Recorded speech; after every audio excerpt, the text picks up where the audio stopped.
The simplest way to begin your self-improvement journey is to begin by going to the gym. And I can tell you this because in my sophomore year of high school, that's when I started my self-improvement journey, by going to my local YMCA. And it's funny because I would have never went if not for my parents grounding me, because they found out that I was smoking weed with my friends on the weekend.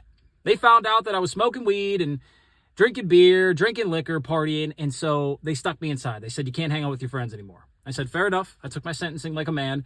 But after a day or so of being grounded, I started to crack. And I went to my mom and I asked her, Mom, please, can I just go to the YMCA? Now, I had never gone, but I knew my friends were going. They were playing basketball. They were lifting weights up top. And I said, Mom, can I please go? Can I just work out? I know I'm not allowed to hang out with my friends, but I'm going to be doing something productive. I'm going to be moving my body. That's not bad, right? She said, no, it's not bad, but she still didn't want to do it. And then after a few more please, please, Mom, she finally let me go. And she made my dad drive me, which he was not too happy about because he wanted to stick my ass inside and have me do nothing for a month or 2 months because he was pissed at me. And also he didn't want to drive because he was pretty comfortable on the couch watching football or whatever was on. Alas, he did drive me though. And I went up to the gym and I started lifting weights. I didn't know what I was doing, but I started. I did lat pull downs. I did bench press. I did bicep curls. I did shoulder press. I did lateral raises. I did tricep push downs with the rope. And again, I had no clue what I was doing, but it felt good because I was moving my body. More importantly, I was out of the house. And, well, I was getting blood flowing. I was challenging my body in a way that I had never done before. I had done push-ups. I had ran. I had done sit-ups and crunches. But, well, I had never challenged my body in this fashion before. And I immediately fell in love because I quickly made progress. You get newbie gains, quote unquote, whenever you go to the gym. Whenever I started, I was benching the bar and it was challenging. I was doing 65-pound lat pull downs. I was doing 10-pound dumbbell curls. I was doing maybe 15 or 20-pound shoulder presses with the dumbbells. Very light weights, but they were challenging for me. But I was able to scale up quickly because of these newbie gains. And I fell in love because for the first time in my life, I was improving at something. For the first time in my life, I was actually doing something consistently that I could see measurable progress at. Every week or every other week, I was able to up the weight, or I was able to up my reps, or I was able to control my reps more. Instead of just throwing them up on the shoulder press or throwing it up on the bench press, I was able to control the weight and then control it back down, control the weight, control it back down, even if it was the same amount of weight.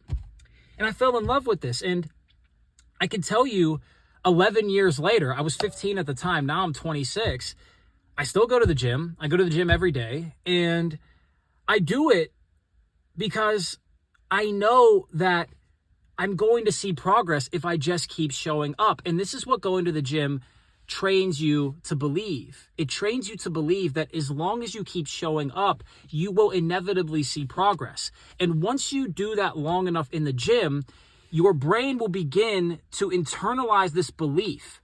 And once your brain internalizes the belief that you can improve at something so long as you don't give up, so long as you keep going, so long as you keep testing, trying, and tinkering, then you will gain the confidence to transfer that into something else. For me, that was basketball.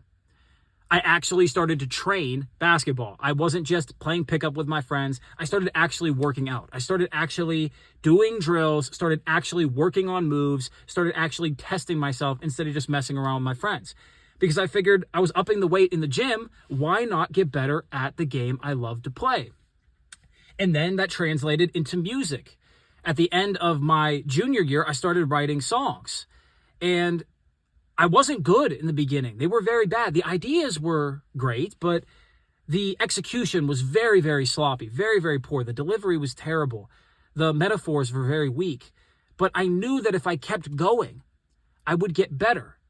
I knew that if I kept writing music, no matter how sloppy, no matter how bad, eventually I would have a breakthrough.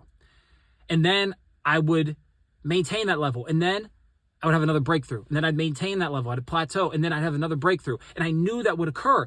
And I've internalized that belief so much to the point where I truly believe that if I dedicate myself to anything, I can get really good at it. So long as I put enough time in, enough quality time, I can get really good at it. This is what going to the gym teaches you to do. It's not about becoming this massive bodybuilder. If that's your goal, so be it. It's not about becoming this elite athlete. If that's your goal, so be it. What it's really about is training your mind to believe that you can get great at anything you commit yourself to.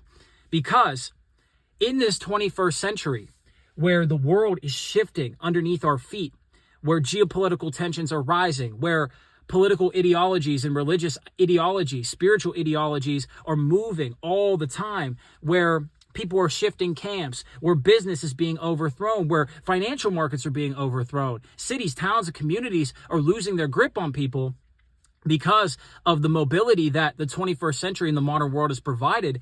It's important to know that you can get great at things because the world you knew as a child is gone. The world you knew as an adolescent is gone. The world you know now is already gone. The world you and I are in today is already gone. You see it before your eyes, but just like that, it's going to be gone. Remember 2020, completely different world, and it's been 5 years. Even 2022, completely different world. It's been 2 years.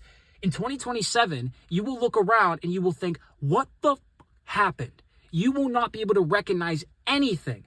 And in 2030, you will look around and you'll wonder if you even lived the life you're living now. You'll wonder if it was just some program in your head because of how different the world is. This is why I love the movie Oppenheimer, because you can see the shift in politics, the shift in geopolitical relations, the shift in currencies, the shift in the job market, the shift in the dynamics of power, the shift in social relationships, in religion. You see it, and you see it happen so quickly. In technology, you see it happen like this. It's this tidal wave of innovation and change. And so many people got lost in the sauce. And that's what's going to happen now. But as long as you hold the belief that you can get good at anything that you put your mind to, then you're going to be fine. And that's why if you start going to the gym, you can instill this belief within you so that you train your brain like a muscle to adapt to this changing world. That's why you need to work out. It's not because of this. And trust me, this is not that big. You know it's not that big. I know it's not that big. It lifts a decent amount of weight. It's okay, but it's not this huge bicep. I don't have giant shoulders. I don't have this massive chest. But that doesn't matter to me because I get my body flowing. I get my confidence up, I get my energy up, and I continue to instill within my brain that I can do anything I set my mind to, no matter what the world is doing around me. And that is going to keep you alive. That is going to help you to thrive in the coming years as you see the world completely shift, completely be toppled over and destroyed. As you see new coalitions rise, as you see new currencies take over, as you see new job opportunities and business opportunities come to the forefront, as you see new ideologies make their way and really press on people's necks. If you can instill this belief, you will be perfectly fine and you will be one of the winners of this fantastic era of change, because really, that's the thing I want for you, is to have this mindset to take agency over your life so that you don't get steamrolled by what's coming. Because if you don't take action now, you will get steamrolled. I can promise you that. It's one of the only things I can promise you. In fact, it's probably the only thing I can promise you, because this era is an era of great change. And if you get steamrolled by it, you're going to regret it.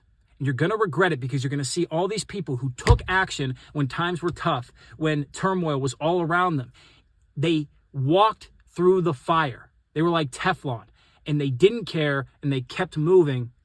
And because they did that, they were able to help their family, their friends, their community, and everyone they've ever known, everyone they will ever know at large, because they were able to embrace the change, and they were able to keep going no matter how difficult it got.